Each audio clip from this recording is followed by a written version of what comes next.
Paladin and Druid picked up relatively early. Paladin has had a almost like an emotional roller coaster for its pick rate, I would say, in HGG, and when it's picked and when it's left for last or even banned out sometimes. Yeah, definitely believe so. And then the last picks being picked up here, Paladin and Shaman, rounding things off. There's a late Warrior ban and a late Shaman ban as well. Just trying to get rid of a few of the control decks there and maybe trying to force some aggro through, but we will see how these remaining decks match up against each other now. Yeah, and we will see just another mage pick as well. So there is going to be that Murloc mage being played by both teams, but obviously banned out for Norway, but actually being played by Brazil.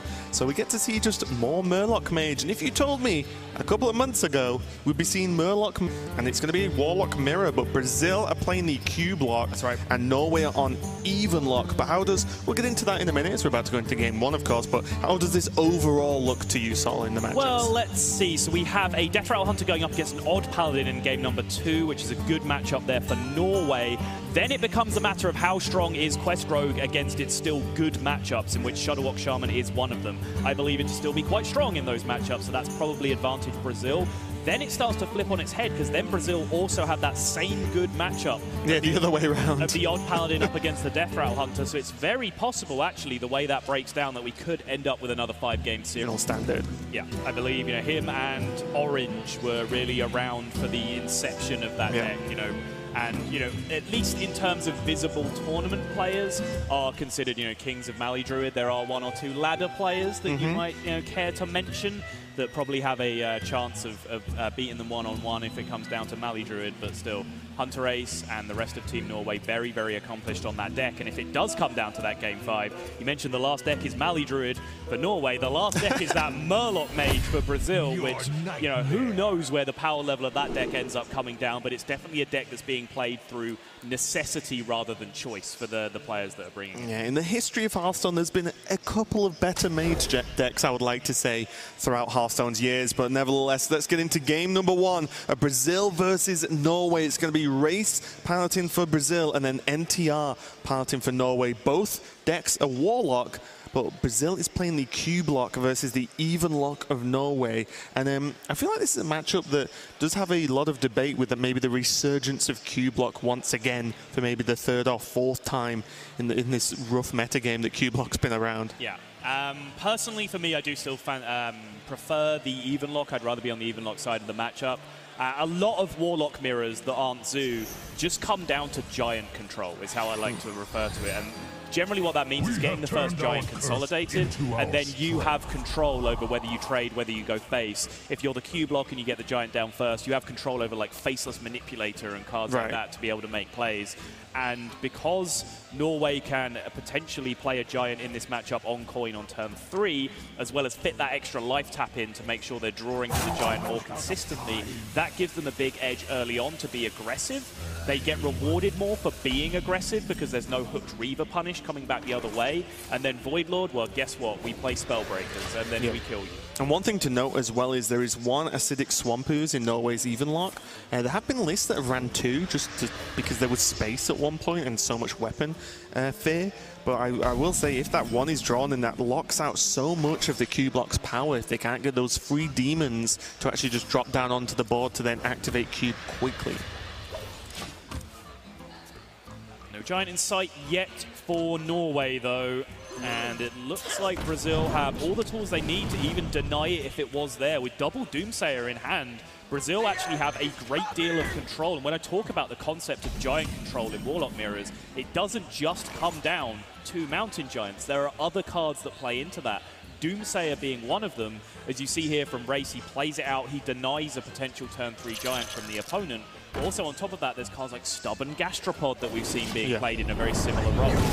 I do like the just throwing the Plated Beetle down. The problem with being able to tap a lot is your hand is pretty full if your opponent plays Doomsayers. I will say, though, it's kind of funny because Brazil had the option to kind of start the game on turn 5 with this double Doomsayer play. But now that Spirit Singer Umbra's drawn, is there ever a consideration? Get that 3-4 on the board. Put some pressure on. Yeah, and then cube it the next turn, because that interaction definitely works how you want it to. Yes. It just sets up for later double Death Rattle activators. Right.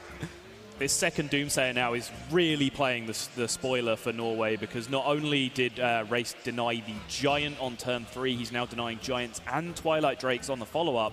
And we saw Norway just have to toss away cards previously to think of hand size concerns. And now Brazil have the option to potentially tempo to follow this up. And I believe that somewhere not too far away from here, in a convention hall near you, a man named Nathan Zamora is screaming for a tempo Doomguard. Oh, God. Is this the matchup for it? I'm trying to take this one seriously, even though you said that with a huge smirk on your face. And we're a little bit closer to Admirable than you would think, actually, yes. At least inspirational-wise. But yeah, is this the matchup where just a Doomguard on 5 is actually going to get enough work done? When you have the potential to then cube Dark Pact it on the following turn, I think it's somewhat reasonable. Not if you discard them. Because you have to put yourself in like the hand read of what Brazil have, right? They've denied a Giant on 3, they've denied a Giant on 4. They have no information about whether there's these big threats in hand. So they have no other like real high tempo play here. I guess they could play Ziliax and just no attack just to get something on board. But as far as Race and Brazil are concerned, if they do nothing this turn, it's a free Giant for Norway on the following turn. It's a bit of a risk-reward moment, and we'll see what Team Brazil decide, as there are no hands anywhere near the mouse as far as I can see there. There's just a lot of deep discussion and decide on what the best play is. This is something that I've heard multiple teams talk about, that they've planned for this event in particular, is that the pilot is obligated to keep his hands off the mouse until a decision is reached, right? Because it stops them from just going, okay, everyone shut up, I'm just doing the play. Right. Although personally, I think there's merit in doing that in certain places, but also because there's so many people discussing so many options, you don't want your hand to drift over various cards in your hand that are being talked about and give away options to the opponent. Okay, so the Ziliax did end up coming down, which I think is just the safe route. This means that Brazil are probably just signaling, at least to us, that they're okay just playing the late game. They're okay just holding on and saying, you know what, 3-2 Divine Shield with Lifesteal is going to be enough. Maybe we cube that next turn, depending on what comes out. We'll have to see. But I feel like this gives them the most options overall. Maybe not the most powerful options, but the most. Yeah, and I think this is, you know, Doomguard memes aside, I think this is totally reasonable, because if Mountain Giant were to come down here, well, you have the power that you need to deal with the Mountain Giant, right? With an attack and then with a Cube Pact, you can clear out the Mountain Giant quite nicely. Yeah. Don't have to deal with it running away with the game. Even if you choose not to deal with it, you do just have this annoying Divine Shield taunt in the way of it attacking where it really wants to, which is right in your face. We can see here it's just a relatively low power turn from Norway, although a 4-10 might look fantastic. It's just not getting too much done, and now Brazil can actually just tap into Giant and say, let's go. Suddenly Cube Giant's an option, which is scary in itself, because there just aren't the cards to beat multiple 8-8s from Evenlock. Yeah, that Giant is huge, because now with the Divine Shield taunt in the way, as I was talking about, it's incredibly difficult, if not impossible, for Norway to kill an 8-8 through this board, right? If the taunt wasn't there, then just an activated Spellstone would be able to do the 4 or more damage that they need. But to get that Twilight Drake to attack it as well through the Ziliax is nigh on impossible, which means now, as you mentioned, Cube Pact can start to take over the game, and this goes back to that concept I was talking about. First player to get Giant control is normally in a fantastic position. Yeah, and just a side note, there's no Siphon Soul in this Evenlock. That is a card that kind of dips in and out depending on what you want what you want the deck to achieve. Yeah. But yeah, that's not an option. So as you quite rightly said, there is just not a card in the deck that deals with this Giant. Also, just all of these turns in general for NTR and Team Norway just doesn't look good anyway. Never mind the fact we can see Cube Giants are available. Even just this turn is like, well, Twilight Drake 2 hit a Divine Shield? You know, it's like, okay. Can play the Sunfury Protector, which makes this a lot stronger. I'm just playing Hearthstone puzzles with myself and finding if there's any card combination that could be in hand that would kill that Giant. I think like Kobold Librarian defiles Spellstone. Yeah. You do enough to it with the Defile to then finish it off with the Spellstone afterwards. But yeah, enormously unlikely. And now Brazil have a value trade with a minion or a value trade with their opponent's face, followed by cubing and Dark Pact to get a bunch of 8/8s in play. Funnily enough, for all the ordering question marks for the Defile after the Twilight Drake, you could say it works out the same. It does not, because Twilight Drake has higher maximum health now. It's a very small thing, but you play heals in your deck, so maybe that comes into it.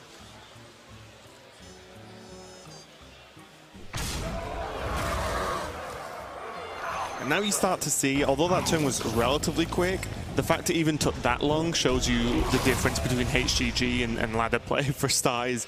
I would have done that instantly. I wouldn't have even thought about it. You would have just been like, yes, I want 2 giants on the board right now. You wouldn't have thought about hitting face? Nah. I think at this point, next turn you're doing 16 anyway, the hit to face wouldn't have actually pushed you over. I believe the exact opposite is true. You think?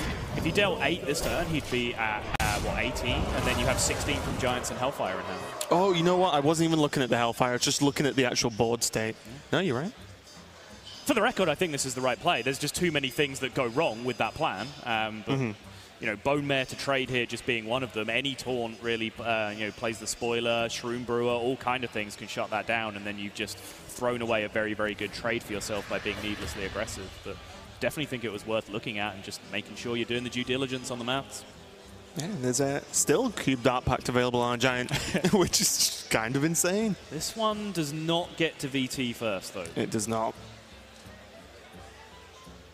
Does anything else look worthwhile, though?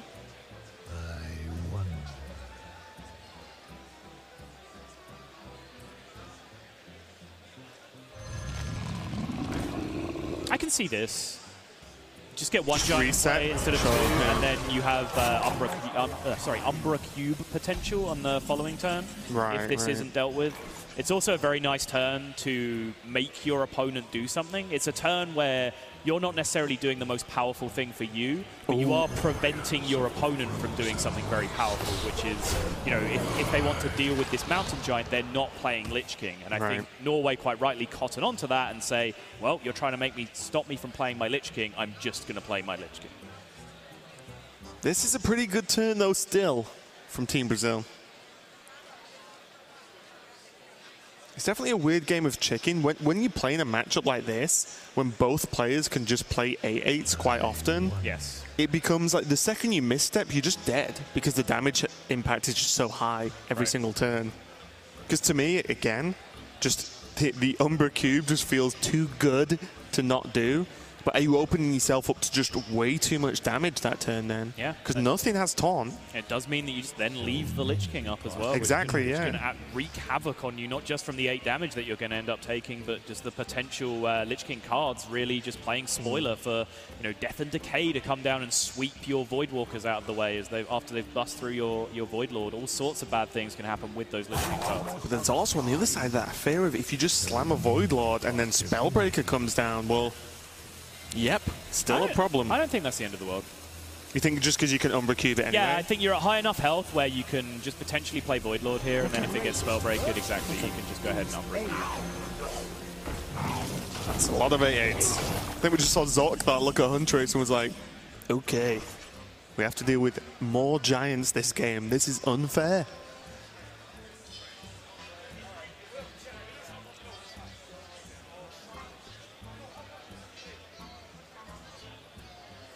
Can actually clear the board this turn. It just cost them a few cards.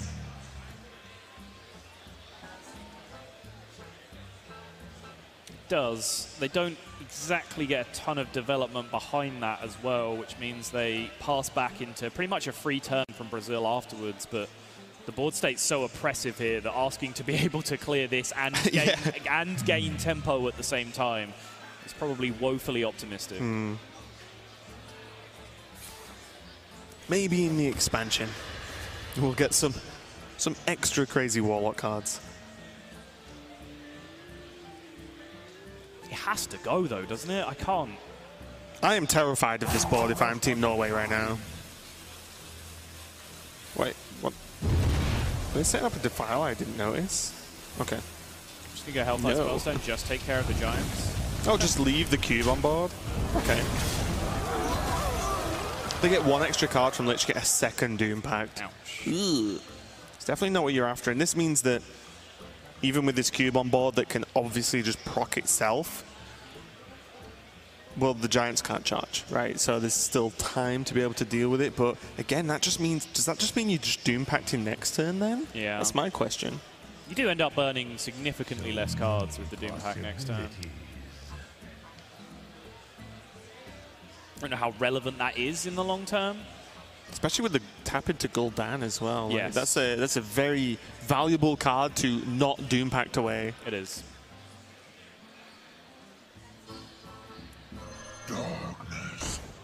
Maybe a Void Lord trade.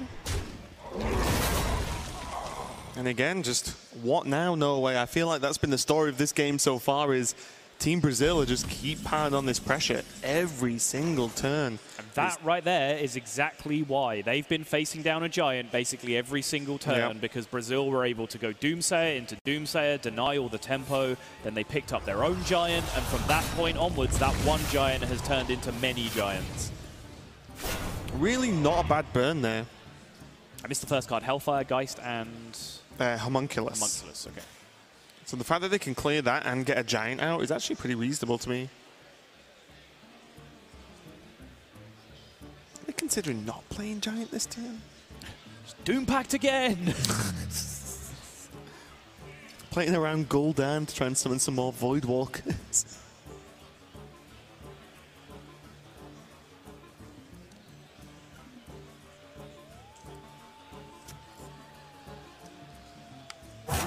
The Geist, of course, is a pretty relevant burn for Norway to lose, just because there is that Dark Pact available. But I guess with... They've seen one, right? Yeah. They've seen one be used, and I guess with the cubes used as well, it's actually not all that important. It's not like Dark Pact on its own is like a get-out-of-jail-free card in terms of just the pure healing anymore that it used to be. Right, yeah, it's not just, oh, okay, I'll just play Kobold Librarian and Dark Pact it. Yeah. Giant did end up being the final choice there, but must have been some discussion about maybe setting up something else. Then maybe they are worried about what happens if Gul'dan's just played now and there's just Void Lords back again. Also as well, good to know that Brazil just haven't found that Skull of Manara yet. So these Doom Guards have just been in hand all game and haven't seen any play at all.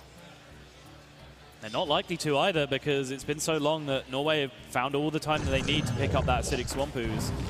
So if these Doom Guards are going to be a factor, yep, they're going to have to be played from hand. And here comes the first of two. And that is pretty much the dream. Yes. Now there's Hellfire with 2 buffed Spellstones after that.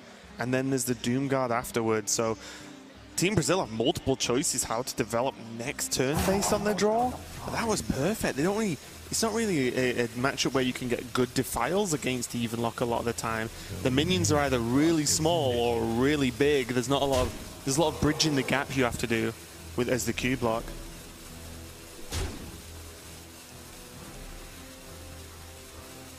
Brazil, of course, the classic Evenlock dilemma. What number exactly would I like to put my opponent at? They choose 18 so that tap into Reaver is not a possibility. They need some other self-source of damage.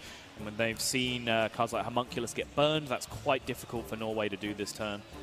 They have more than enough damage in play to be able to cover the amount of damage that they need here. So yes, in this situation, definitely agree with not allowing the opponent to put a 7-7 taunt in the way. And right away you can see the positives, right? This could have been a Giant and then a 7-7 Hooked Reaver turn. Yeah. Quite easily. And it just isn't now, and it's just significantly harder to get any form of defense done. Yeah, it does have the Sun Fury Protector available to them. Yeah, it's just that Minion 2 isn't big enough, and then you have to put it on this Giant, so 288 taunts, don't get me wrong, is pretty big. But still, you're just a little bit away, and the problem is as well, if Norway try and heavily tap into it, they might just die, is the frustration right now. Being at that 15 health total is actually pretty scary. Wow, is that 1 health on the Giant Yep. really that relevant in this spot? I think they don't want to heal their own face, right? They want to get down to Hooked Reaver territory? Because they have Gul'dan. Right. And now 2 Hooked Reavers, which Just thinking, I get this is probably fine, right? With the... No, because The Hellfire Spellstone, it doesn't change anything, right? Like, Doomguard trades into 1. I guess you're out of range of that anyway. Only, what, 13 gets to go face in that world? Hellfire Spellstone kills 1, the Doomguard trades into another, and then 10 goes face plus the 3 from the Hellfire. So yeah, there's no need to heal the 10 face. Wouldn't go face because you'd Hellfire, right? Oh, yeah, you're Two right. Voidwalkers are gone. Yeah, okay. So it's only 11. That's fine. Ah, it's 5 health. That's plenty. As long as it's not 0, you're good. No, it is. You're absolutely right. And again, so what Norway maybe can do next turn is almost recreate this board, but 2 7/7 taunts instead of 8/8s.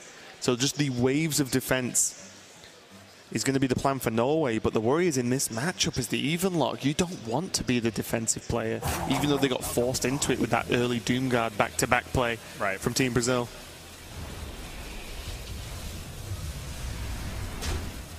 Doomguard number 2.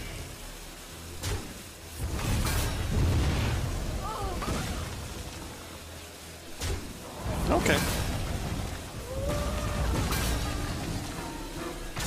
Sets up Doomguard lethal from hand with no heals or taunts. We can see that there are plenty of taunts available.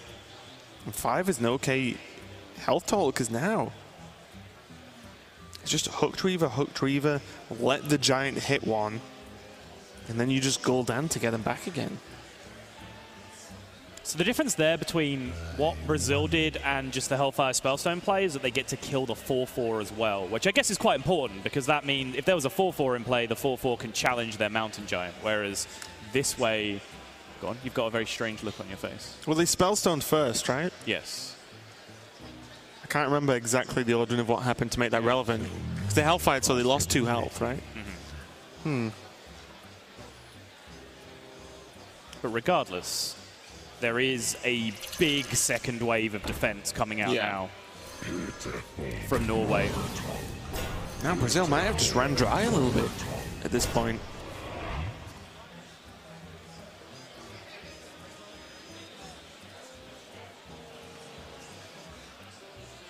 And it's not looking like the draw they needed. You can see just how aggressively Brazil have played this mid-game. From the moment they got that giant in play, they really tried to snowball as hard as they can. They've been tapping very little, and now potentially paying the price for that as they really don't have the resources to go up against this refill from Norway. Right, and what's baffling me is I don't think I've ever seen a game where there's been so many giants on one side of the board, and then they might lose. It's crazy. The giants got cubed twice. Yep. How? How is Norway still alive?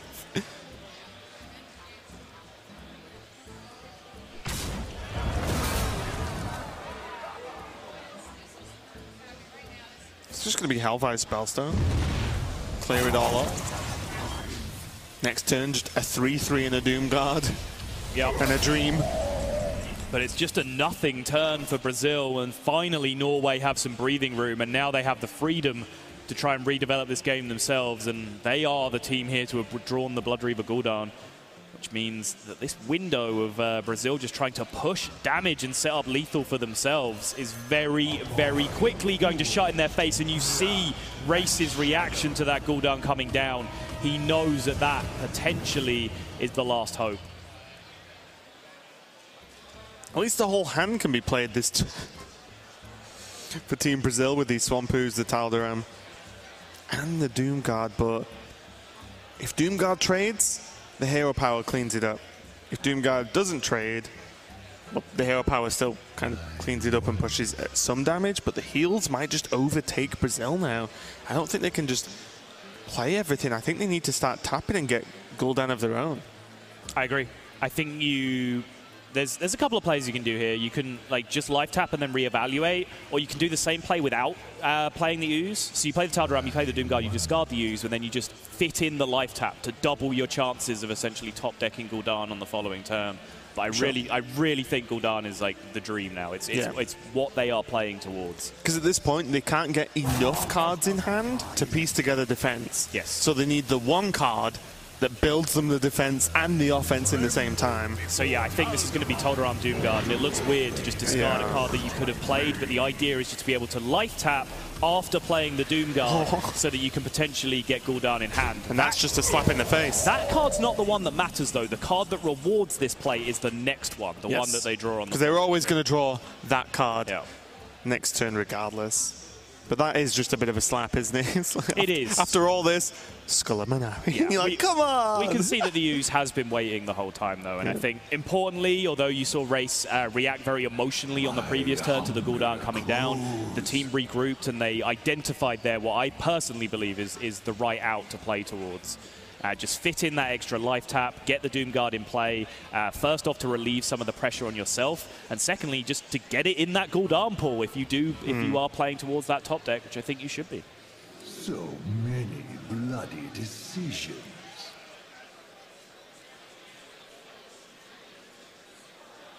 Probably slightly annoying, this 3-3.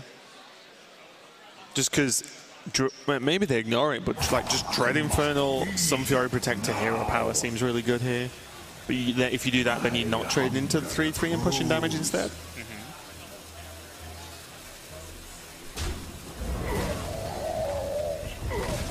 Okay. Yeah, I mean, that is a way to do a very similar turn. Yeah, I was going to say, it's kind of the same outcome anyway, it's just a little bit different.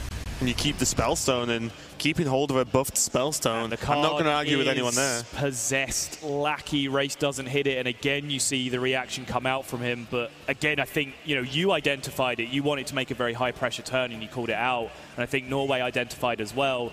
They understand what this game is about right now, right? Brazil need to draw Gul'dan. So now, finally, the tables have turned and Norway get to play aggro, and they made just about the most aggressive turn they could have made that turn. I think that's two very, very strong turns back and forth from each respective team. Yeah.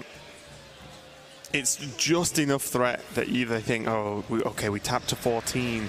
There's 9 damage just available. They have Kobold Librarian, going to deal another 2 if they choose to play it. And quite frankly, Sol, I don't see how they could not play it this turn. You just need to cycle and hope that, again, it's very similar to tapping again, right? Yes. You draw 1 card, so you get 1 card deeper for drawing to Gul'dan for next turn. Because on paper, you are not dead right now. Maybe this playable?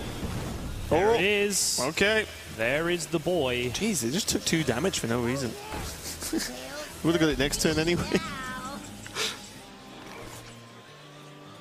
The Lackey will still pull a Void Lord, right? There's still 1 in the deck. I think you're right, yeah.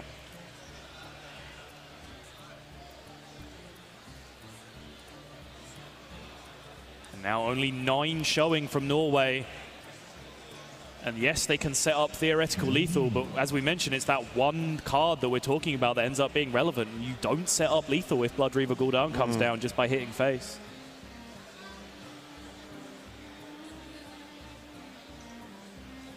There is a Void Lord. There is an army of Doomguards inside as well, so this could just be counter-lethal from Brazil, even if they get the right roll off the Blood Reaver Gul'dan. Okay. I'm wondering if they think they can set lethal with Spellbreaker and... it probably won't be enough. These are hard turns is what I'm getting at right now, because I'm trying to think through multiple different plays with full information, and it's still hard to work out what the best turn is, never mind for these players on the stage right now. Yeah. This is crucial, though, from NTR and Norway, making sure they taunt up here, because it's one thing if Blood Reaver comes down and really just stodges up this board and prevents their aggressive push. It's another thing if Blood Reaver comes down, pulls out the 2 Doomguards, and they just connect face and end the game.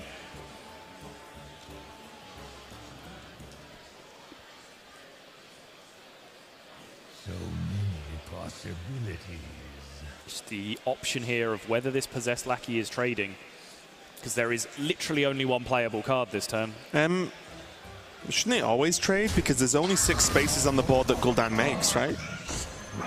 There's 1 Void Lord died and 2 Doomguards. 3 Void Walkers, 2 Doomguards. Yeah, I think that's right.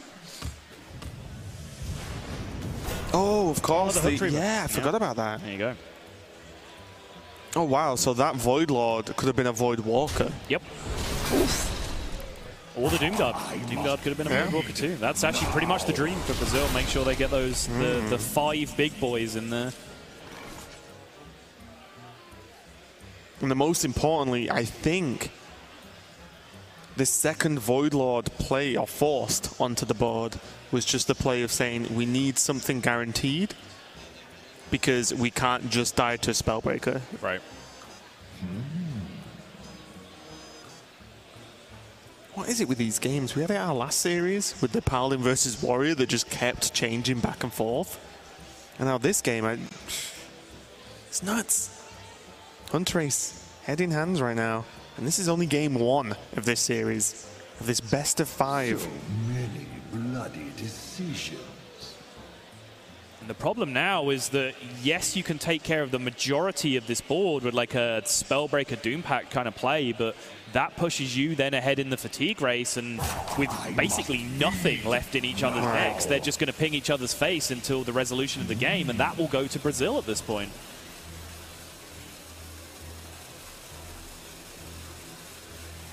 Whoa. Was that a misstep from Norway? They could have traded in their Sunfury to discard. Did it not matter? It probably does. Oh, okay, yeah. We didn't see card count because you don't burn fatigue cards. With yeah. It was just a natural like, wait, whoa, you burning 1 extra card, stop. But yeah, probably if Norway did that, it probably didn't matter. But as you said, fatigue's hitting. There's way more damage and minions represented on one side of the board, and that is Brazil's side. And a Spellstone, an Ooze, and a Spellbreaker, I do not think is going to get this job done. It looks like Brazil, after a hard-fought, crazy game of about 1,000 Mountain Giants, is going to take the victory here. Yeah, they heal for 7 with the Spellstone, but the damage that's coming back the other way, I believe, is just still remains relevant. Wait. Does it? Does it not? Wait, Norway must have counted this. They know the 2 cards that are left is Skull, because they've got Ooze. Yep. And they know one's Godfrey, because you remember Godfrey hitting the board. Yep. And Godfrey only reduces damage on Brazil's side of the board if they played it. So that's only the first hit of fatigue, so they go up to 6. Next turn they go down to 2 more turns, 3. right? They take 2, yeah. And they don't have to ping minion, they can just keep pinging face themselves. Then they reduce the attack by 1 because they kill a Voidwalker. So they heal up to 13. They take 6, 7, 8, 9, 10. 11. Do they only take 12? Do Norway only take 12 next turn? Then they win? Where's the fatigue tracker when we need it? So if they take 12, they're dead. Wait, how did I get up to 13? I don't know. Oh, okay, yeah, I know what I've done. Miscounted the Voidwalkers.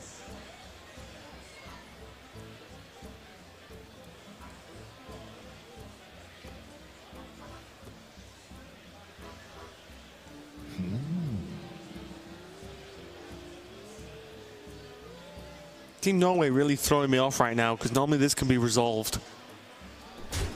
And they're still playing. Yeah, they live this way by not shooting face, but then, of course, they're not shooting face, which is kind of a problem. Yeah, because Race and Team Brazil are still 1 ahead, right? Yeah, it's because 1 now extra health. Brazil go back up to 7 and ping to face, and the 3 fatigue next turn still doesn't kill them. Again, head in hands for the Hunter Race. Are they hoping they like mess up and just hero power Yeah, minion? no, I mean, I think it's correct to actually play this out because there are options for the opponent to do something wrong. I don't mind this one too much. I think with the caliber of player that you're dealing with, they're not going to, but still.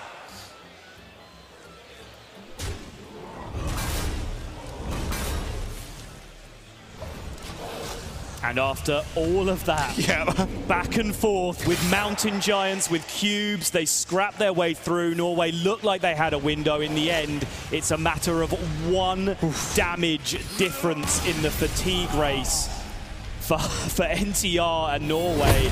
After an epic first game going all the way down to fatigue, it's Brazil that go out to the 1-0 lead, and that is a big deal for them because when we said this could go all the way to a game 5, that was based on even lock winning that matchup. It was, and now you can see. Did you just see that? The little fist pump. Race just looked over at Team Norway and was like, "Wait."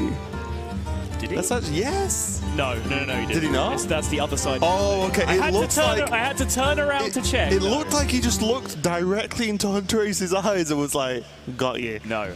But no, that was fake news. That was the crowd. Apologies. Yeah. That was an insane win, though, and I think after a win like that, it's just relief for team. Even a lot of times, by the time you hit Rexar, unless something's not gone well at all for the Paladin, they have minions that are higher than 2 health. So then they just survive Rexar, and then you're dead. Right. The 5 armor doesn't really get you very far.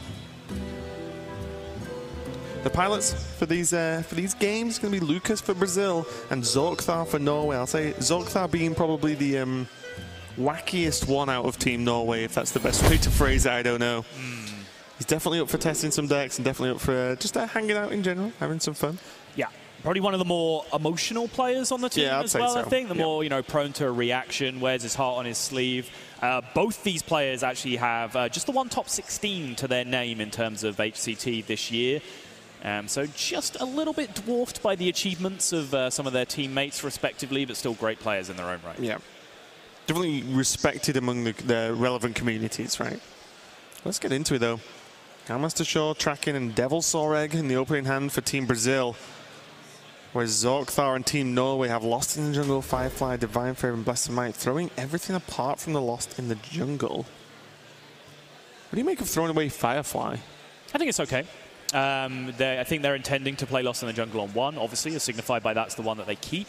Then you're going to hero power on 2, because as mentioned, this is just all about going wide, right? Like, why pay 1 mana to make 1 body when you can pay 1 mana to make 2 bodies? Because that's what Hunter really struggles to deal with. Also, these Ardent Squires are actually going to get some work done, because you were very scared in this matchup of the Candle Shot that we can see in Team Brazil's hand. But the Squires, it just soaks up too many minions to actually deal with. It's super awkward. And an early tracking from Team Brazil, as opposed to, I would say, the snap play of Candle Shot turn 1, of course. Yeah. I don't mind it. This kind of like maximizes your odds of finding that Keloseth, right? Which can end up being relevant, or a failsafe being an activator for that egg, which is what they do end up picking up. You also don't necessarily give your opponent the information that this is a Candle Shot game. Because a Candle Shot game and a no Candle Shot game in this matchup is very, very different. Yeah. They're night and day in terms of how much freedom you have as the Paladin. Yeah, Divine Shield going down first instead of Lost in the Jungle, and also, especially going first, well, you're not Candle Shot in face, so why spend the mana, right? You can almost guarantee a swing this turn. I don't know if you caught that in your bottom left, but I think when that Candle Shot came down, I think Zorkthar turned to Huntrace and went, wait, they didn't play that on 1 and they had it in their opener? And I believe Huntrace's response was a simple shrug. Yeah. It would be my response as well, to be completely honest, but yeah, well, it's happened, whatever. Yeah, moving on. This hand is looking good for Brazil, though. I will maybe Brazil are just destined for this, because they performed so well throughout all of the HGG weeks. And now, I said, it only takes them to just slightly miss their opening. Well, they got Candle Shot, they got a Tracking, which helped them end up with Egg, Terror Scale Stalker, Spider Bomb, and a Mad Scientist. Whew. Living in the olden days, a Mind Control tech, which means that even the Mind Control tech, you might think, well, you're just seeing a 1-1. It's like, yes, but it's +1/+1 to you, -1 for your opponent, which is a big deal against Odd Paladin. But look at the mess that Norway have made all over their side of the board already, though. We say this is about as good a hand as Brazil could have expected to have, and look at the army of 1/1s that's already there for a coin level up possibility. And coin level up is definitely a possibility now, since they just do have it available for them. It will create 4 3/3s. The Argent Squire does not benefit from leveling up. She'll be forever level 1. But still, I will say, the board still isn't bad to beat a level up, is it? The board kills 3 of them out of 4. Yeah, over a couple of turns, because I don't think much trading is going to be happening. No, and then there's a Mind Control tech. Yep. Which is okay. I'll take one of these 3/3s. Yeah, the MCT will be huge if the level up does come down. And then there's Ziliax as well. Great, obviously, with 3 attack killing off these initial wave. Right. This is actually, it might not look like it, because coin level up is often a very powerful play, but this turn, I think, is way harder than it first seems for Team Norway right now. Blessing Might on the Squire takes down the Terrascale Stalker. So he said he didn't think you'd see much trading, but Norway are just saying, we need to go wider. Said if the level up came down, we wouldn't see much trading. Backpedal, sort of. That's not a backpedal. You know I only listen to bits of what I want to hear. Yeah. I like it though. The play makes a lot of sense. They hold on to their coin. Now they can potentially use like level up into coin Vine Cleaver as a curve if they need to keep going long game, or just level up Fungal Mancer 1-2 punch, try and get the job done. And they're creating an even more obnoxious board and putting Lucas in a position where it says, well, hey, like that last turn's level up had some answers. Develop a board with 5 mana that level up does not destroy now. Yes. And also the coin actually, weirdly enough, okay, maybe isn't too impactful, but still helps versus a Grizzly play, like a turn 5 Grizzly, which is often what you want to try to do versus Paladin, because they normally blow a lot of their hand early on. Yeah. But yeah. Coin also has a small impact on Stonehill options and playable options within the same turn as Stonehill too. So definitely merit in keeping hold of it. And now again, question of level up this turn. You suddenly have Raid Leader hero power. Raid Leader helps kill off 2 of these minions in a much nicer fashion. That sounds like an open invitation for you to lose the game to Rexar. I think this is about as long as you can really hope to wait with the level up in this matchup. Because if you just suddenly get your board swept by Rexar, that is going to spell the end very quickly. Yeah, feel like this one has to be the level up turn. I respect the patience, but, enough is enough. Play that level up. The one poke there going into the Devil's Sword just to say, okay, look, if you're going to trade, then you are dying. There is no waiting for it. Maybe it gets cubed and then replaced as well, so we'll see what this Mind Control tech's going to steal, though. Yeah, Mind Control tech being the pertinent point right now, because they chose to half trade into the 5-3 and then ship everything to the face, and that left them in the position where Mind Control tech was live. If they'd have chosen to just take it out, they could have gone down to 3 minions in play. Mind Control tech would not have been a factor. I don't know if they had a read that they had so much pressure there on Brazil with 1-1s that Mind Control tech would have come down, but I don't think that's the reality of the situation. I mean, it isn't the reality because it didn't happen, but I don't think it would be a good read to make from Norway's side. Now, none of this turn really adds up that well, and I think I was mentioning this to you yesterday, but I was saying Spider Bomb with, Cube, Play Dead, maybe Rush with Howmaster Shaw, great. Yeah. But sometimes I like it when you just play it and you're like, how are you actually dealing with this in a nice way? Right. Often creates awkward moments for your opponent to be like, okay, now I need to get to his taunt. I'm making minions, but then Spider Bomb's just still on the board. This Spider Bomb now just dealt 2 damage and killed one of the minions you just made this turn. It just creates awkward situations. The 3-1 didn't get sniped though, so it means that this Mind Control tech's a little bit vulnerable. But suddenly Mossy Horror as well can just take down an initial wave, and after seeing 1 level up, you were feeling pretty safe, and after seeing a Deathstalker Rexar from tracking number 2, boom, goodbye board. And most importantly, retains that 3-3. Yeah, actually, Norway killing the bomb on their own terms was crucial on the previous turn because of the threat of Mossy Horror. Mossy Horror coming down and destroying the bomb and all of the 1-1s on the other side of the board. Then it snipes the 3-3 at the end of all of that. Yeah. And Brazil get to push face with their Mind Control tech in that position. And the play that they made was only vulnerable to the Deathstalker Rexar, and that tracking pickup was super clutch for Brazil in that spot. Tracking's a really good card. A lot of the time, it does find you something that you need. This Vine Cleaver is going to swing into the Mind Control tech just to, again, continue the sort of relentless march that is Odd Paladin of just dudes hitting the board constantly. And look at this. Again, another clutch play around the Mossy Horror, slapping the Blessing of Might preemptively onto the Stonehill defender. The punish. Great recognition of the situation.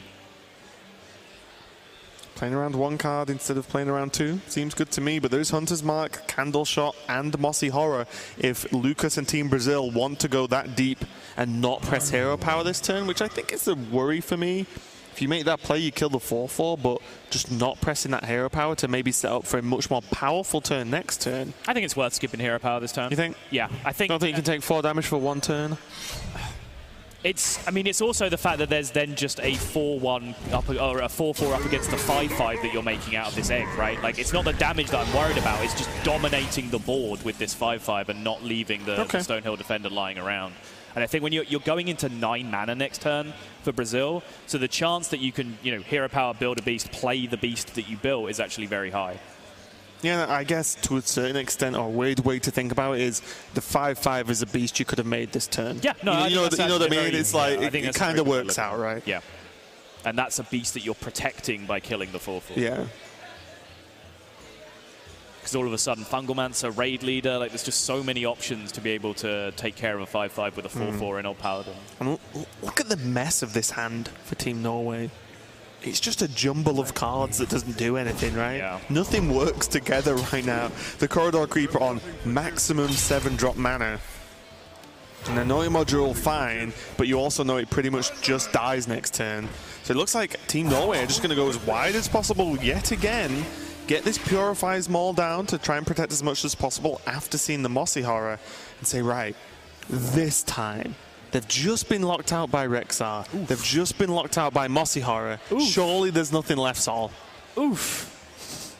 Oof me one more time. One more time. Oof. It's a big taunt. It is. And again, this Mossy Horror. One thing I really just like about the shape of this card is it does very well versus the decks its Battlecry is powerful against. If that makes sense. Yeah. It kills off small minions, and guess what? A 2/7 also kills off small minions. Yeah. It's the gift that keeps on giving.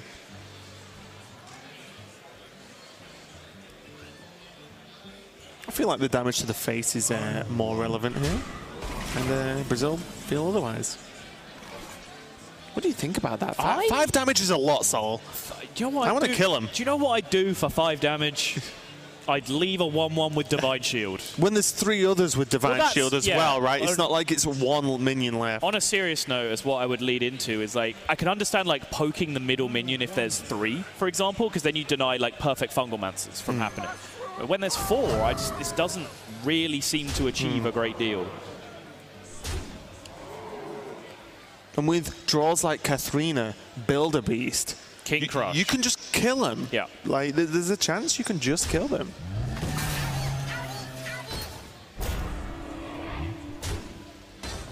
Job's done.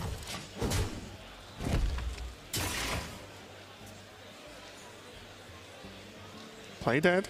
Cancel another egg, but first off, let's get the main order of business. Yeah, forget about summoning the egg. Let's build a bloatbat. And Lucas does not manage to get it. Brazil suffering a little bit here. No, but Scalehide's not bad. It's true. Really isn't bad, especially with the additional adapt here. Lifesteal Rush plus Wind Fury? Divine Shield now as an option. Poison isn't really needed as it kills everything on the board anyway.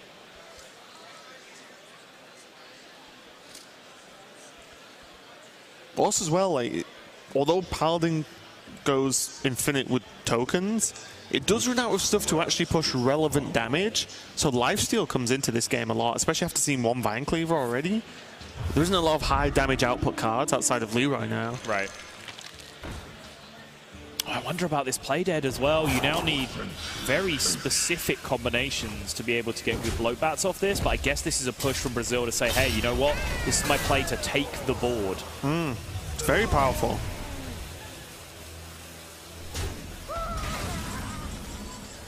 We can see as well, double Corridor Creeper in hand is going to get some use, finally, for Team Norway. They can get something that's sticky, but again, they're playing Corridor Creepers into 5-attack minions. And Team Brazil are great. If they can even-ish trade every turn for the rest of this game, they win. Yeah.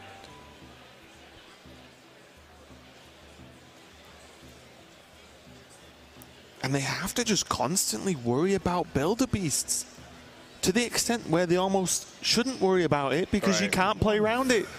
Oh, do we... you know, what happens if they get this? What happens if they get one big taunt? What happens if they get bloat bat? What happens if they get more lifesteal? You can't deal with it. You don't have the cards. And also Divine Favor's not going to be impactful in this matchup. I said it earlier and I'll say it again. Team Brazil just destined. It feels like it. Well, that's probably the most troll draw that they've had, yep. At least until the next expansion. Oh, okay. The old Cave Hydra into Scale Hide would have been insane. I mean, that's still pretty good to me, though. Yep. Just in the end, just using it as a big base health stat. And this lifesteal, though, look like it's just chunking away now. Mm-hmm. And this is such a swing because every single turn this oh, maybe not a troll draw. The health difference is huge because at the moment, both teams are just scrambling for control. And gone now are the days where Team Norway can go, what if we get Leroy Blessed of Might #2? Yeah. Is there enough? Well, no, it's not even close anymore. Right.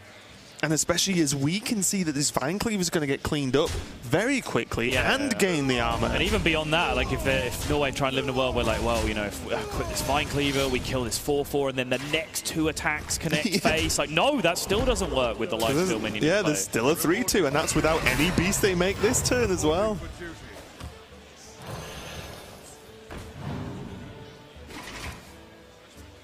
Play dead again? Oh, is it? Yeah. That is such a great draw because it opens up so many other options in Builder Bees for Rexar. Scale Hide, let's go. Again. Oh, no, went for Boar. Ah, yeah, charge. Yeah, charge is lethal, yeah. Oh, wow, Brazil. Defying the odds, at least as far as we're concerned, twice in a row versus Norway, taking a win with the Cube Lock, and then taking a win with the Death Rattle Hunter versus the Odd Paladin. Do we just go straight to 3-0 at this point, Sol? Because I feel like the way this series is... The earlier weeks, to be honest, you saw a lot of just weirdly slow control decks showing up and being played, right? Because we talked about the 4th, 5th, 6th best decks. They're the ones that you get to play. And generally, in a lot of metagames recently, those have been the Shadowwalk Shamans, the Odd Warriors, the big Spell Mages, the Mind Blast Priests. So suddenly, that's just where your Quest Rogue wants to operate. Especially as well, I would say, and maybe this is a bit presumptuous because I've already seen what the meta for this tournament looks like, but because there aren't that many classes that can build a strong aggro deck, you pretty consistently can just ban them, right? You know, it's not like, oh, Pirate Warrior is a possibility. Well, it's just not right now. Along with, like, even Hunter, although people have been playing other versions of Hunter, they're not really either. You know, it's just very likely to face way more Death Rattle Hunters than anything else. So you can choose to just ban out the couple of aggro decks that might tick up, and then your Rogue is just at least got a control matchup. It might not be the best matchup in the world, but at least it's control. Taking a quick look at Brazil's Quest Rogue lineup, I'm very interested these days in basically which cards people choose to bring back in to replace those Giggling Inventors. Have been left on the rip pile, and we're seeing double Mimic Pod, double Minstrel, double Fan being played, which is definitely not the standard prior to the nerf. That's all the card draw available. Lab Recruiter is in there as well, alongside 1 Stone Tusk Boar, and then the Wax Elementals have come out to play again for Brazil. Okay, and just having a quick touch on Norway's Shaman. It's about as standard as it gets, to completely honest. 1 Earth Shock, and then there is just the Sandbinder again that we talked about earlier this morning in the Spain and New Zealand matchup. But yeah, just a solid Shudderwatt deck. I don't think outside of the small portion of time that Moyen was playing the Giggling Inventors, and now that's long gone. So we're back to just Shudderwack, what we used to. Yeah, if you guys didn't catch HCT Full Championships, Moyen and Sintalol were playing Giggling Inventor in their Shudderwack Shamans, and were actually explaining and really advocating for it and saying that they thought it was something that would catch on, and it was something that people would eventually have to concede that they were wrong about, to not play it in Shadowwalk Shaman for so long. Well, unfortunately, we didn't really get a chance to find out. Yeah, they were just wrong. Yeah, I might not know if they were right that 5-mana Giggling Inventor went in Shadowwalk Shaman. I'm pretty sure 7-mana Giggling Inventor does not go in Shadowwalk Shaman. I will admit, though, after the nerfs, I queued my Token Druid deck without realizing, had 7-mana Giggling Inventors in, and still won many, many games. Nice. Yeah, I was like, well, okay, still taunts. Have a pat on the back. Thank you. I'll collect it later. It's a coupon for 1 soul pat on the back. Yes. I hope you like my invention. I will say, though, this Mana Tide totem does have to be dealt with, at least as far as I'm concerned, because you need to get going as the quest rogue, obviously, but you don't want the Shudderwock to just chain draw. Agreed. Because that's when they just get the answers and they get the faster starts and then can just Shudderwock you on 9, potentially. Yeah, no, I agree. Mana Tide should definitely go down unless you have a ton of pressure, and Quest Rogue isn't a deck that generates a ton of pressure by turn 3, so they can just take it down. The Novice Engineer does come down on 3 there just to cycle through, but does remove that from the pool of potential minions to start bouncing on. Presumably it will go down here, even though there is a 2-1 in play. Yep, the weird things that you have to do against Quest Rogue. It's not necessarily the stats in play, it's which minion is more valuable to be back in my opponent's hand. And the answer in that scenario is a Novice Engineer. Right. I wonder now if there's just going to be a bounce on this deckhand, or if there's going to be anything else that's played to try and just cycle into something, as you said, a little bit more valuable, because the game is, although you can win the game with charging deckhands, of course, a lot of the time, I imagine even post-nerf, it is just, well, I have 4/4s and a lot of them. Yes. Charge damage has become a little bit more relevant again, I'd say. For example, you can see that from the Stone Tusk Ball, because Stone Tusk Ball was almost being played as a 0 of very commonly before the nerf came through. But when you lose that 3 4/4s, 2 of which with Divine Shield that you get from Giggling Inventor, it's a little more difficult to build board states that your opponent just can't deal with all the time. So that makes, deckhand, vanish, kill you kind of plans just a little bit more viable. But still, on the whole, I think I agree with your assessment. It's not the OTK combo deck that it used to be with 5/5 charges back in the day. Do you see Volcano as well? We see just Team Norway just valuing the card draw, because although Shudderwock, does have their combo that they kind of will get there to eventually, when they're against a deck that doesn't let them get to eventually, then they have to speed this up. And they don't speed up all the time by the board control with, say, like an early Kaliseth. They can also speed up by just getting to the combo faster than possible.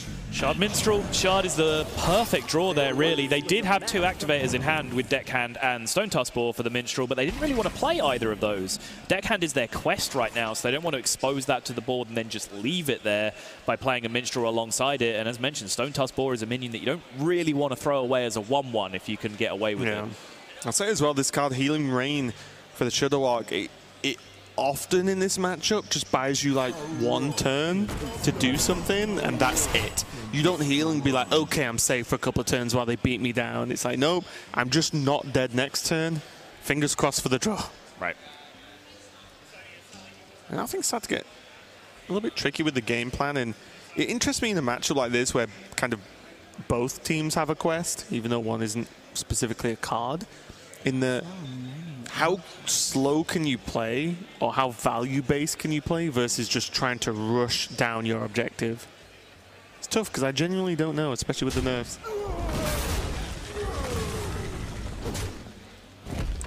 Looks like they're going for the get it done pretty quick, as they can Zola and play the... there we go. He's going to play the Brewmaster as well and just maximize how much value is possible going back into the hand. And now there's 2 deckhands in hand. Yes. And also just a decent amount of damage on board as well. Just 5 and then 6 with the dagger maybe. Right. That's just a good amount of damage to push.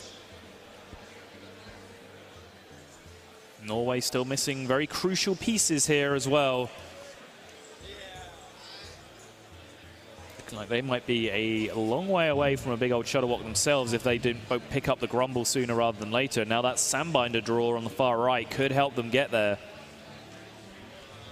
I wonder if they want to go Chain Gang this turn instead. The frustration if they just don't have anything good to pair with a 4-drop this turn. Yeah. And Totem just, unless it's actually just Taunt, or spell damage becomes relevant later in the game, I think, with the 4/4s. But unless it's Taunt, it just doesn't really do much. Oh, to the extent that they're considering Mind Control tag. Yeah, I was about to raise that point, and he said there's nothing that really pairs with the 4-drop. MCT is playable. It is a 3/3 that you can just use to get a bit of pressure down, and it does get it into that Shudderwock pool, right? If that's your plan, to try and get through as quickly as possible, drop the Life Drinker, drop the Sandbinder, find the Grumble off the Sandbinder, get that played, and then jam Shudderwock. having that MCT in the pool can be relevant. Yeah, whether the battle cry actually ends up hitting something or not, it does still add it to the Shudderwock pool, which is important. But Norway decided to go, you know what, we'll hold on to it for a second and get the totem down instead. So the quest is currently 2 out of 5. And there's 2 deckhands in hand, but no bouncers outside the Vanish.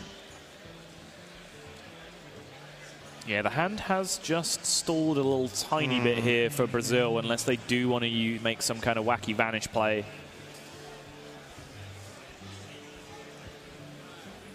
Yeah, when you consider there's Sonya, there's the Fan of Knives, and 2 Mimic Pod.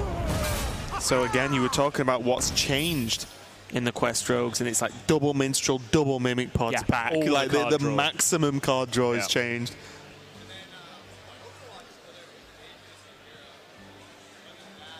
Is this going to be coin Vanish? It really looks like I was like, well if you even hover in that, okay, going to save the coin. Probably coin out Valera next turn is what they're considering as well. Oh.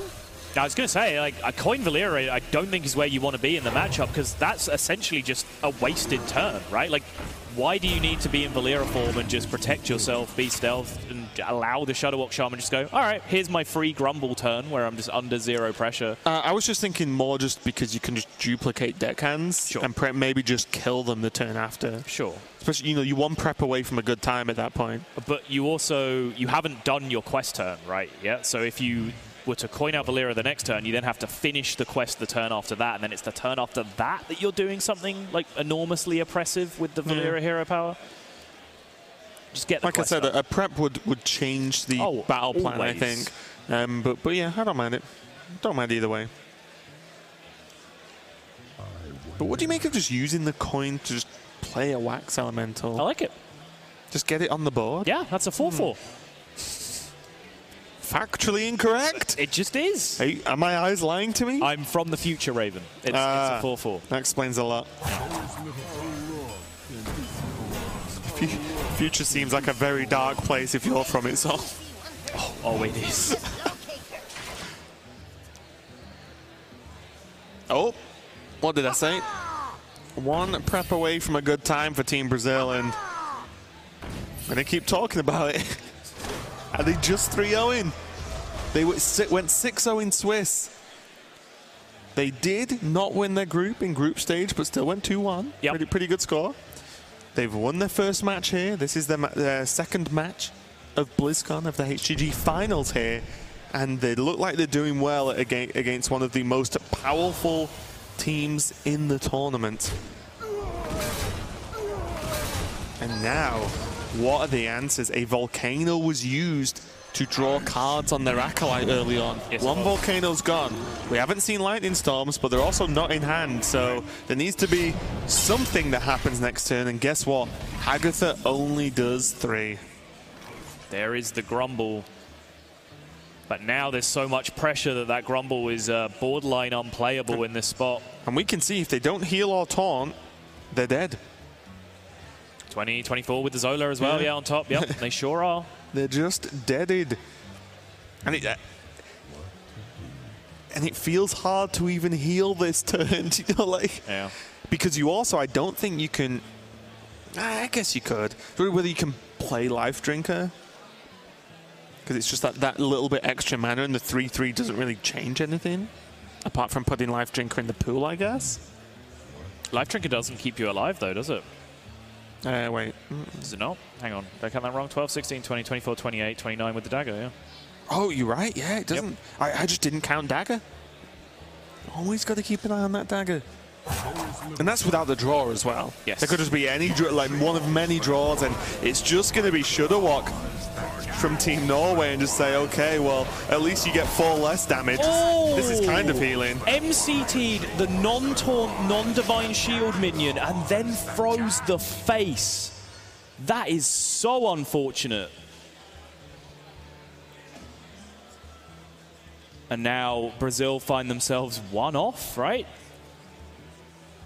Yes. 16 in play, 20 and 24 from the Stone Tuskball and Zola respectively. Fan of Knives could change it though. Not being able to swing the dagger means that they're 2 off. they still have a lot of wiggle room in terms of mana. They can still Fan of Knives and get something. I'm not sure that they can. Not that's lethal anyway, because the boar, Zola boar, is 5 anyway, and then the fan is 8, and they play 1 boar, which has already been played, and 2 deck hands. Oh, Shadow Step would do it. Yeah, you're right. And they have 2? Yep. That's what I mean. They still have a lot of just high power. Would, oh no, Sonya wouldn't do anything. In terms of lethal, it definitely does things. It's a very powerful card. But yeah, Shadow Step could happen. Is this just going to be Valera then? Okay. Wait. Interesting. Do you think that Brazil think that Norway don't have Grumble? I don't see why you would make that read. They haven't... Because I think they were forced to play a Shudderwock. Right. They haven't, right? So it's not as if it's like, oh, Grumble's bottom of the deck. Yeah. I have to play Shudderwock. They haven't given them time exactly. to play Grumble. Huh. It's a weird spot there, because actually I think like Fan of Knives can hit Shadow Step as an out. I believe if it hits Vanish, they're actually in weirdly good shape as well, right? They just send a bunch of 9-mana Shudderwocks back to their opponent's hand.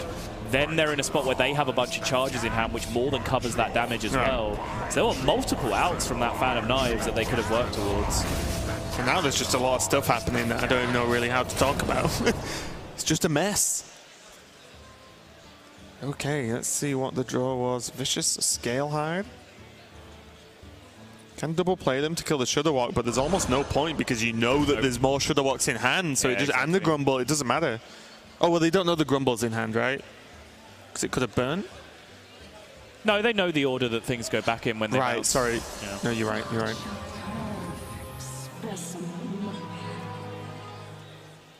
It's like Brazil are just setting out to play the long game here with the Zola because, I guess from Brazil's perspective on that previous turn, the opponent has to have the Grumble in hand. They also have to have the Life Drinker to actually make this final at some point, right? So it's a combination of cards that they have to have in hand. This time, yeah. So otherwise, Brazil are just kind of prepared to race the Shudderwocks for a few turns. And I guess they Healing Rained as well. Yeah. Right? So I guess this setup was pretty reasonable. Right.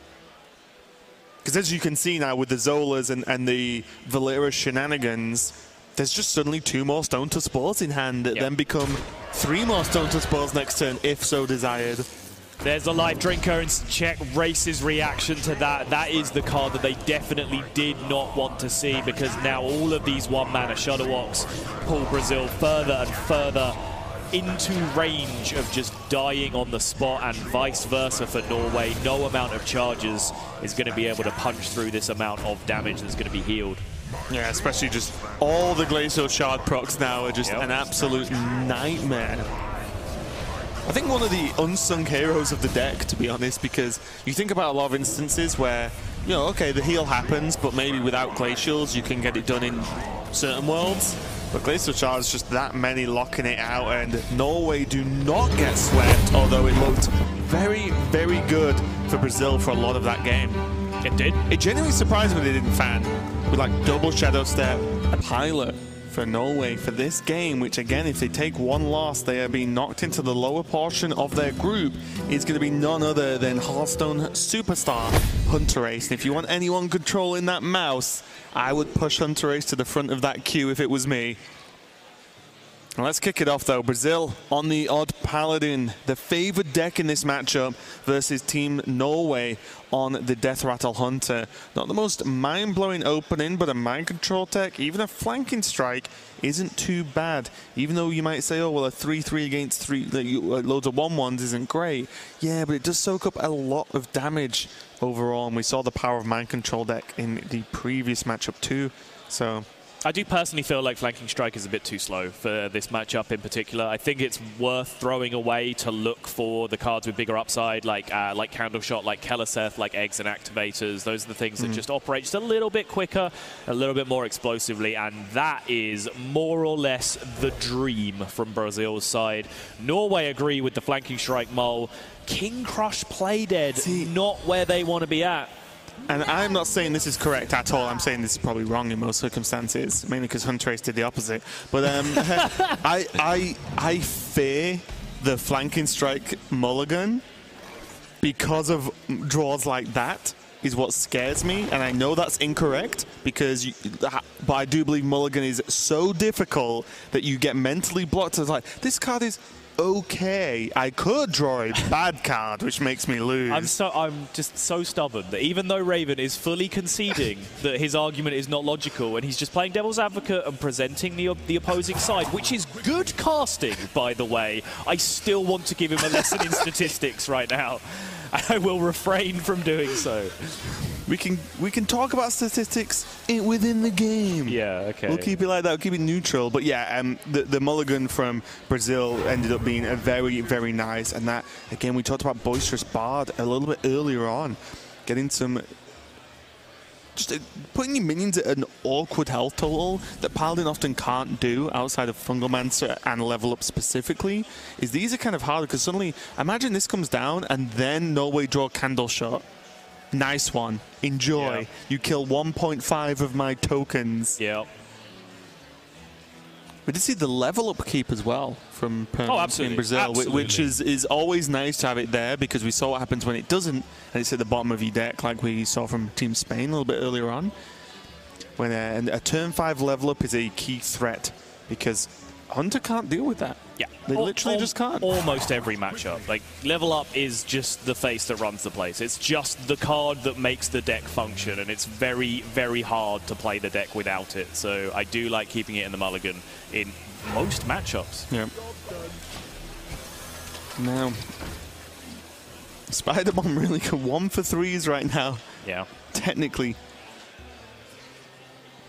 And this is what I was talking about earlier as well. There's just not a lot Team Brazil can do about it. They can drop the Ray Leader to just put 1 minion in and just hope that Ray Leader doesn't get sniped. Maybe that's the best option. Well, if you just make 4 dudes this turn and ignore and just skip it, yeah. Just face. Oh, okay. I guess that going that wide with tokens means that you're not even particularly afraid of Play Dead. Yeah, what's he going to do? Or Terror Scale Stalkers. Use his Death Rattle activators to kill your 1/1s? I guess like Terror Scale Stalker would be a little bit annoying because he also puts a 3/3 on the board as well as you 2/2 that kills 1 minion and then kills another one. Yeah. But that's very specific and still, it's not game losing, is it? Right. Pretty tough turn though, to be honest. It's like, it's pretty tricky. Yeah, my thought process this turn is I don't see any way to kill this that I particularly enjoy. Therefore, I don't want to, and you can't make me. Would you ever kill it and then make the 4 minions? And just say, well, okay. I think if you're killing it, it's better to make this play and hold on to the Lost in the Jungle for the immediate synergy with level up. But this is fine too. It resets the game essentially. It was a time walk. Basically, nothing happened over the last back and forth of the board flipping. And now Hunter Ace just plays out his Devilsaur Egg, and he does have some 5/5s to make, but this is a key roadblock that Brazil didn't run into themselves. When they started to get 5/5s and big minions in play, they were not staring down Righteous Protectors on the other side, which is a huge problem to deal with when you just have one big unit in play, and they've just got a 1/1 Divine Shield Taunt. Well, this is a pretty reasonable response from Norway, obviously based on what they draw now, but Mind Control Tech into Play Dead does even up this board, at least in minion count, quite dramatically. Or maybe that's just better.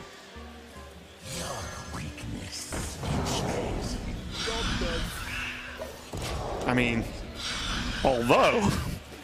Level up and get him in the face because Hunter cannot deal with 3/3s. Not this many. There is the Mind Control Tech though. And that is a big, big swing. But crucially, this is so much damage being forced through now. It's absurd. Blessing of Might in hand as well. It's absurd. And suddenly, Team Norway are on 6 health. They have a Grizzly, but... So what, to a certain extent? There's Rexar, but Rexar doesn't deal 3. So this is only a 3/7. If you MCT, 3 get traded off the board, you take a 3/3 off their side of the board, Blessing of Might still kills you. If you Grizzly at 7, 3, 6, you just... Are you dead? 3, 6, 7, 3 trade. The breakpoint's right?